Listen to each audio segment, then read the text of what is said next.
मन चंगा तो कठौती में गंगा। गुरु रविदास का नाम बनारस शहर और आसपास के इलाकों में बहुत प्रसिद्ध हो चुका था। एक बार कुछ यात्री पंडित गंगाराम के साथ हरिद्वार में कुंभ के पर्व पर ब्रह्म कुंड में स्नान करने जा रहे थे। जब वे बनारस पहुंचे तो उनके मन में प्रेम उमड़ आया कि गुरु रविदास से भेंट करके फिर आगे को चलेंगे। वे गुरु रविदास का निवास स्थान पूछकर सीर गोवर्धनपुर में पहुंच गए। सभी यात्री गुरु रविदास के दर्शन करके बहुत प्रसन्न हुए। गुरु रविदास ने पूछा कि कहिए आप कहाँ जा रहे हैं? पंडित गंगाराम ने बताया कि हम हरिद्वार में कुंभ स्नान के लिए जा रहे हैं। गुरु रविदास ने यात्रियों से कहा कि गंगा जी के लिए मेरी ओर से ये कसीरा ले जाओ और ये भेंट गंगा जी को तब देना जब वे हाथ निकाल कर लें, नहीं तो इसे वैसे ही मत देना। गुरु रविदास की भेंट लेकर यात्रीगण हरिद्वार की तरफ रवाना हो गए। कुछ दिनों में यात्रीगण हरिद्वार पहुंच गए। उन्होंने गंगा जी के तट पर यात्रियों की भारी भीड़ देखी।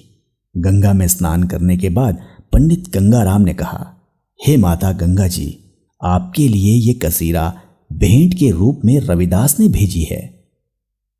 माता अपना हाथ बाहर निकालें और इस भेंट को स्वीकार करें। ये सुनते ही गंगा जी प्रकट हो गई और हाथ बढ़ाकर उन्होंने कसीरा ले लिया।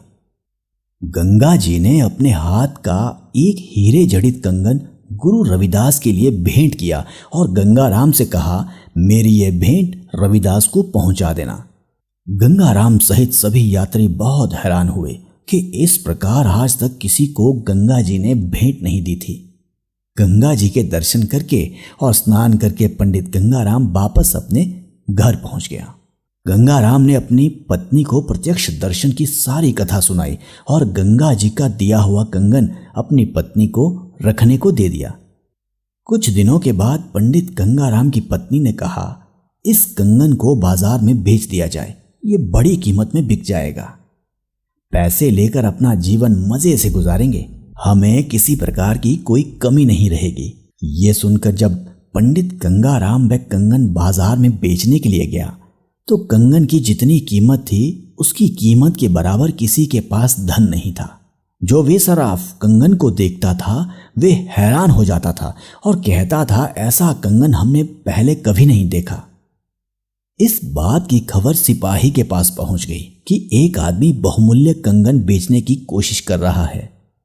सिपाही गंगाराम को पकड़कर राजा के पास ले गए। राजा के पूछने पर गंगाराम ने सारी कथा कह सुनाई कि ये कंगन गंगा माता के हाथों का है, जिसे गंगा माता ने रविदास को पहुंचाने के लिए दिया था।